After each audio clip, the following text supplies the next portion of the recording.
కాంచన ఇచ్చిన షాక్‌తో జోష్‌న చెంప పగలగొట్టి కార్తీక్‌ని తిరిగి దీప దగ్గరికి పంపించిన సుమిత్ర. మరిదంతా ఎలా జరగబోతుందో తెలుసుకోవాలనుకుంటే వీడియోనైతే చివరి వరకు మిస్ కాకుండా చూసేయండి.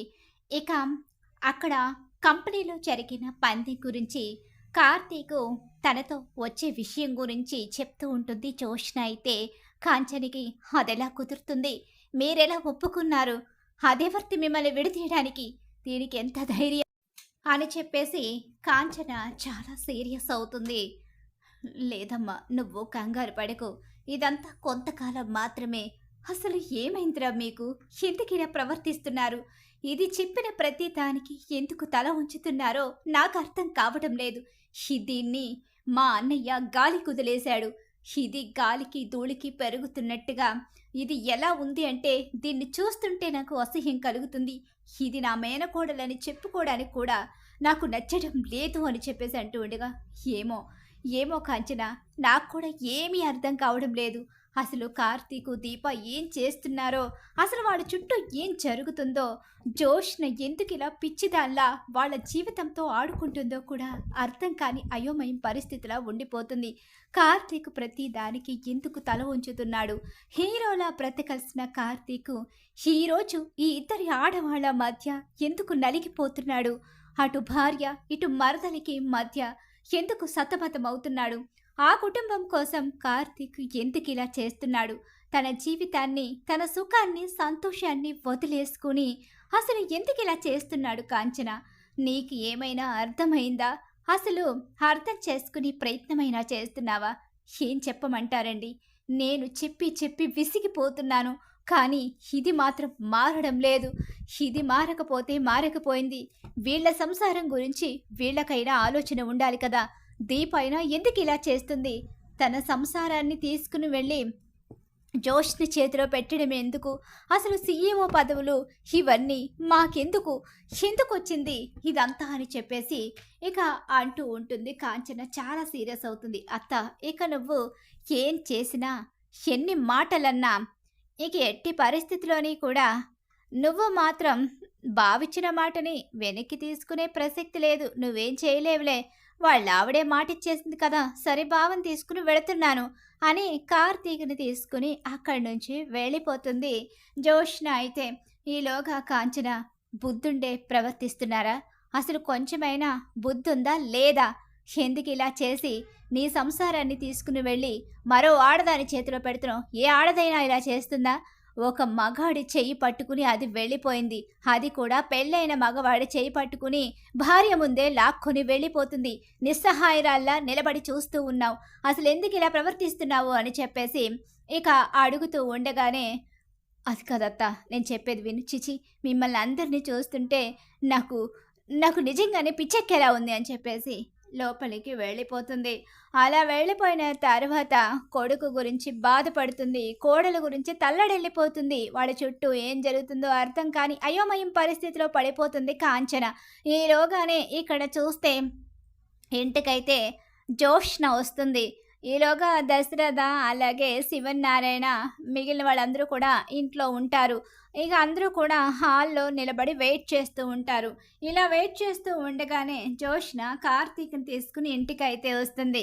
అలా వచ్చేసరికి, ఏంటి, ఏం జరుగుతుంది మమ్మీ?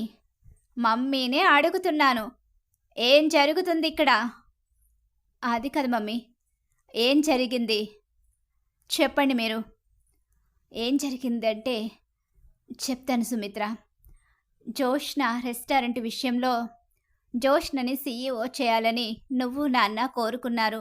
కానీ అది నాకు ఇష్టం లేదు. ఎందుకంటే ఒకసారి తప్పు చేసింది, రెండవసారి కూడా అదే తప్పు చేస్తే మన కుటుంబం పరువు, జోష్న రెస్టారెంట్ పతనం రెండు ఒక్కసారే ఇక అయిపోతాయి. అప్పుడు మనందరం కూడా తలదించుకునే పరిస్థితి ఏర్పడుతుంది. అందుకే జోష్ని చేతిలో సీఈఓ పదవిని పెట్టడం ఇష్టం లేదు. ఇక మన ఇంటి నుంచే సీఈఓ కావాలని చెప్పి బోర్డు మెంబర్స్ కోరినట్టుగానే దీపని సీఈఓని చేయాలని కోరుకున్నాను. కానీ అది కూడా జరగకుండా జోష్న అడ్డుపడింది. నీ ఆలోచన నీ కూతురు గురించి మాత్రమే, కేవలం నీ కూతురు సంతోషాన్ని మాత్రమే నువ్వు కోరుకుంటున్నావు. కానీ జోష్న రెస్టారెంట్ మీద ఎంతోమంది ఎంప్లాయీస్ అలాగే బోర్డు మెంబర్స్ ఆధారపడి ఉన్నారు. ఆ రెస్టారెంట్ బాధ్యత లేని మనిషి చేతిలో పెడితే రేపొద్దున అన్న రోజు అది పతనమైపోయిన రోజు మనం తిరిగి సమాధానం చెప్పుకోలేని పరిస్థితి ఏర్పడుతుంది. అది నాకు అక్కడ ఒక బోర్డు మెంబర్గా అలాగే చైర్మన్ కొడుకుగా ఇష్టం లేకే ఈ నిర్ణయం తీసుకున్నాను.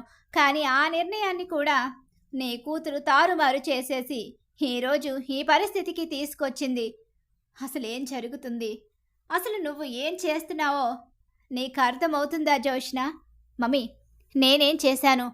సీఈఓగా ఒక్కసారి ఫెయిల్ అయ్యాను, కాదని నేను అనడం లేదు. కానీ మరోసారి సమర్థవంతంగా నిర్వర్తిస్తానని చెప్పాను. బాధ్యతలు ఒక్కసారి తీసుకున్నప్పుడే కరెక్ట్గా నిర్వర్తించి ఉంటే ఈరోజు ఇలాంటి పరిస్థితులు ఏర్పడవు. కానీ ఆ రోజు నువ్వు బాధ్యతల్ని నిర్లక్ష్యం చేశావు. రెండోసారి నువ్వు కరెక్ట్గా నిర్వర్తిస్తావని ఏ ధైర్యంతో నీ చేతిలో ఆ బాధ్యతలు పెట్టగలను? మీ అమ్మ తన కూతురి మీద ఉన్న గుడ్డి ప్రేమతో అక్కడ ఉన్న కస్టమర్స్ అలాగే ఎంప్లాయీస్ గురించి ఆలోచించకుండా నీ విషయంలో తను కేవలం నీ సంతోషాన్ని మాత్రమే కోరుకుంది. అక్కడ ఇక బోర్డు మెంబర్స్గా ఆ జోష్న రెస్టారెంట్కి మేము మూల ఆధారం. మా నాన్న ఆ జోష్న రెస్టారెంట్ని స్థాపించారు. ఎక్కడి నుంచి ఎక్కడికో దాన్ని తీసుకొచ్చి గొప్పగా ముందుకు నడిపించారు. మా నాన్న పరువుని తీసే పని నా కన్న కూతురు, నా భార్య ఎవరు చేస్తానన్నా సరే నేను ఒప్పుకోను. మా నాన్న మనవరాలువని నీ మీద ప్రేమతో కోడలు సంతోషంగా ఉండాలని కోడల కోసం ఆలోచించి ఉండొచ్చు. కానీ నేను మాత్రం అలా ఎప్పటికీ చేయలేను. మా నాన్న తలదించుకునే పరిస్థితి వస్తే నేను అస్సలు ఊరుకోను అని చెప్పేసి ఇక అంటూ ఉంటాడు దశరథ్. అయితే అవును, దీప్ ఎక్కడుంది? కార్తీక్ మాత్రమే ఎందుకు వచ్చాడు? మరి సీఈఓ కావాలి అనుకున్న దీప ఆలోచన ఏంటి? ఏం జరిగిందో ఇంకా పూర్తిగా విను సుమిత్ర. వినకుండా ఎందుకు మాట్లాడుతున్నావు? ఏమైందండి? అసలు ఏం జరిగింది? జోష్న చాలా చేసింది అక్కడ. ఏం చేసింది అనుకుంటున్నావు? ఓటింగ్ పెట్టింది. ఓటింగ్లో ఇద్దరికీ సమానంగా ఓట్లు వచ్చాయి. కానీ ఇద్దరికీ సమానంగా ఓట్లొస్తే నాన్న ఇద్దరికీ సీఈఓ పదవిని ఇచ్చారు. ఇద్దరికి చెరుకు రెస్టారెంట్ అప్పచెప్పి నష్టాల్లో ఉన్న రెస్టారెంట్లని అప్పచెప్పి వాటిని లాభాల్లోకి తీసుకొస్తే ఎవరు మొదటగా లాభాల్లోకి తీసుకొస్తే వాళ్లకు సీఈఓ పదవిని ఇస్తానని చెప్పారు. అంతవరకు కరెక్ట్, బాగానే ఉంది. ఆ పందానికి ఒప్పుకున్నారు. దీప ఒప్పుకుంది, జోష్న ఒప్పుకుంది. కానీ జోష్న దీన్ని సాకుగా తీసుకుని అడ్డు పెట్టుకుని కార్తీక్ని దీపని విడదీయడానికి చాలా పెద్ద పగడ్బందీగా ప్లాన్ చేసింది. ఏం చేసింది? జోష్న కార్తీక్ దీప ఒకే చోట ఉంటే దీప కార్తీక్ తెలివితేటలను ఉపయోగించుకుని గెలుస్తుంది అని చెప్పేసి ఆ వంక అడ్డు పెట్టుకుని కార్తీక్ని దీపని కలవనివ్వకుండా, కార్తీకు దీప కలవకూడదు అంటే దీపని ఇంటికి తీసుకొచ్చి కార్తీక్ని నా చెల్లెల దగ్గర వదిలేయాలి. కానీ ఆ పని చేయకుండా దీపని నా చెల్లెల దగ్గర వదిలేసి కార్తీక్ని ఇంటికి తీసుకొచ్చేసి 2 వారాల పాటు వాళ్ళిద్దరూ కలవడానికి లేదని కండిషన్ పెట్టింది. ఏం మాట్లాడుతున్నారు మీరు? దీప కార్తీకు కలవడానికి లేదని కండిషన్ పెట్టిందా? అసలు ఇలాంటి కండిషను జోష్న ఎందుకు పెట్టింది? దీనికి పెద్దవాళ్ళగా మీరెలా అంగీకరించారు? ఏరా కార్తీక్, ఇదేంటో పిచ్చిదానిలా వాగుతూ ఉందనుకో. నీ భార్య ప్రెగ్నెంటు. నీ భార్యని వదిలేసి నువ్వెలా దీని వెంట వస్తానని చెప్పావు? ఏం చేస్తాడు వాడు మాత్రం? ఇద్దరి ఆడవాళ్ల మధ్య వాడి జీవితం నలిగిపోతుంది. వాడు హీరోలా బ్రతకల్సిన వాడు ఈరోజు ఈ ఇంటి పని మనిషిగా, ఈ ఇంటి డ్రైవర్గా బ్రతుకుతున్నాడు. దానికి కారణం ఆ రోజు వాడి భార్య ప్రాణాలు కాపాడుకోవడానికి జోష్నంకి ఇక ఖాళీ అగ్రిమెంట్ కాగితాల మీద సంతకం పెట్టడమే. ఖాళీ అగ్రిమెంట్ కాగితాల మీద సంతకం చేయించుకున్న జోష్న తన ఇష్టం వచ్చినట్టు రాసుకుని కార్తీక్ని ఇంటి బానిసను చేసేసింది. ఈ ఇంటి మనవడిగా, ఈ ఆస్తికి వారసుడిగా వీడు కూడా సమాన హక్కుతో బ్రతకాల్సిన పరిస్థితిని తీసేసి వీడిని ఈరోజు ఇంటి డ్రైవర్గా మార్చేసింది. ఇప్పుడు పెళ్ళైన తర్వాత కూడా వీడి మీద మోజుపడి వీడి భార్యని వీడికి దూరం చేసి వీడిని నిస్సహాయుడిగా ఇక్కడ నిలబెట్టింది అని చెప్పేసి అనేసరికి ఇక ఒక్కసారే కోపంతో రగిలిపోతుంది సుమిత్ర. అయితే ఈలోగానే కాంచన ఫోన్ చేస్తుంది. అలా ఫోన్ చేసేసరికి సుమిత్రకి కాంచన ఫోన్ చేస్తుంది. ఏంటి వదిన, ఏం చేస్తున్నారు? చాలా సంతోషంగా ఉన్నట్టు కనిపిస్తున్నావేంటి? ఏంటి వదిన, ఏం మాట్లాడుతున్నావు? అవును, నువ్వు నీ కూతుర్ని చాలా బాగా పెంచావు. నీలాగా, అన్నయ్యలాగా, మీ కూతురులాగా ఎవ్వరూ పెరగలేదు. మీ అంత గొప్పగా బిడ్డల్ని ఎవ్వరూ పెంచలేరు కూడా.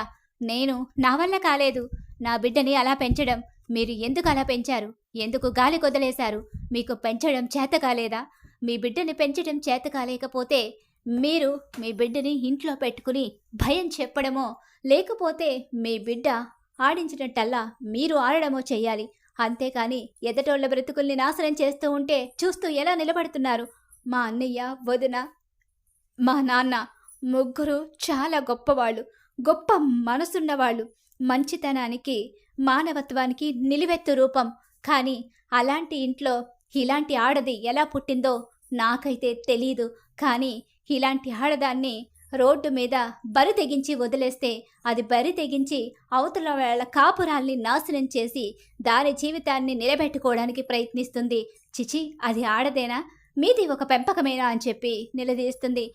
మీ ఇంటి ఆడబడుచు చేత నీ కూతురు ఎన్నిసార్లు కన్నీళ్లు పెట్టిస్తుంది. నా కోడల్ని, నా కొడుకుని విడదీసి ఏం సాధించాలనుకుంటుందది? నా కొడుకుని పెళ్లి చేసుకోవాలనుకున్న దాని ఆలోచనని ఈ కాంచన ముందుకు వెళ్ళనివ్వదు. నా ప్రాణాలనైనా తీసుకుంటాను, కానీ నా కొడుకు జీవితంలోకి అది వస్తే మాత్రం నేను ఎట్టి పరిస్థితిలోని క్షమించను. మేనకోడలే కావచ్చు, చిచి, అలాంటి మేనకోడల్ని కూడా నేను చూడాలి అనుకోవడం లేదు. దాని మొహం చూడాలంటే నిజంగా నాకు అసహ్యం కలుగుతుంది. మీ కూతురు కాబట్టి మీకు ఇష్టమై ఉండొచ్చు, మీకు మోచే ఉండొచ్చు. అవతలోళ్ల మీదకి మీరు మీ కూతుర్ని బరి తెగించి వదిలేయకూడదు అని చెప్పేసి ఇక ఆ ఇంటి ఆడపడుచుగా కాకుండా ఇక తన కొడుకుకి తల్లిగా, దీపకి అత్తగా చాలా గట్టిగా సుమిత్రకి వార్నింగ్ ఇస్తుంది. చూసావా చూసావా, ఈ ఇంటి ఆడపడుచు మేనత్త అంటే మేనకోడల్ని ప్రేమగా చూస్తూ తన బిడ్డల తర్వాత తనని కూడా తన బిడ్డల్లా చూసుకునే వ్యక్తి మేనత్త అంటే, అలాంటి మేనత్త ఈరోజు నిన్ను అసహించుకుని నీ గురించి నీచంగా మాట్లాడుతుంది. మా పెంపకాన్ని తప్పు పడుతుంది. నేను నా ఆడపడుచు మాటల్ని తప్పు పట్టడం లేదు. నా పెంపకం విషయంలో నేను సిగ్గుపడుతున్నాను. నీలాంటి ఆడదాన్ని నవమాసాలు మోసి కన్నానా అని చెప్పి నా మీద నాకే అసహ్యం కలుగుతుంది. మమ్మీ, ఏంటి మమ్మీ, అత్త ఏదేదో మాట్లాడిందని నువ్వు కూడా నా గురించి ఇలా మాట్లాడతావు? నోరు ముయ్యవే అని చెంప పగలగొడుతుంది. ఇద్దరిని, భార్యాభర్తల్ని ఇద్దరిని విడదీసి తీసుకొచ్చి నీ పంతం చెల్లించుకోవాలని చూస్తున్నావా? నువ్విలా చేస్తూ ఉంటే నీ తల్లిగా నేను నిన్ను సమర్థిస్తాను అనుకున్నావా? ఎలా సమర్థిస్తాను అనుకున్నావు? నేను నీతి, నిజాయితీ, మంచితనం ఉన్న ఆడదాన్ని, పైగా ఈ శివనారాయణ గారి కోడల్ని. శివనారాయణ గారి ఇంటి పరువు ప్రతిష్టలు తీసేస్తాను అంటే నేనెలా చూస్తూ ఊరుకుంటాననుకుంటున్నావు? ఈ ఇంటి ఆడపడుచుని ప్రతిసారి కన్నీళ్లు పెట్టిస్తూ బాధ పెడుతూనే ఉన్నావు. వాళ్ళు ఈ ఇంటి ఆస్తికి ఆశపడలేదు, ఈ ఇంటి పని మనుషులుగా బ్రతుకుతున్నారు. అలా కూడా వాళ్ళని మనశ్శాంతిగా బ్రతకనివ్వకుండా వాళ్ళ బ్రతుకులతోనూ వాడుకుంటూ ఉంటే ఎలా చూస్తూ ఊరుకుంటాను అనుకున్నావు? మీ నాన్న చెప్పింది నిజమే. నువ్వు CEO పదవిలో ఉంటే ఇలాంటి పిచ్చి పిచ్చి ఆలోచనలు చేసి అక్కడ ఎంతోమంది ఎంప్లాయీస్ బ్రతుకుతో ఆడుకొని నువ్వు వాళ్ళని నాశనం చేసే పరిస్థితికి తీసుకొస్తావు. నీ ఆలోచన, నీ మాటధారుణం, అలాగే నీ పొగరు, ఇదంతా కూడా నాకు నచ్చలేదు. తల్లిగా నిన్ను నేను సమర్థించను. నువ్వు ఇప్పుడు కార్తీక్ని తిరిగి ఆ ఇంటికి పంపించాలి. నువ్వు కార్తీక్ని తిరిగి ఆ ఇంటికి పంపించకపోతే ఏం జరుగుతుందో నువ్వు ఊహించలేవు అని చెప్పి అంటుండింది.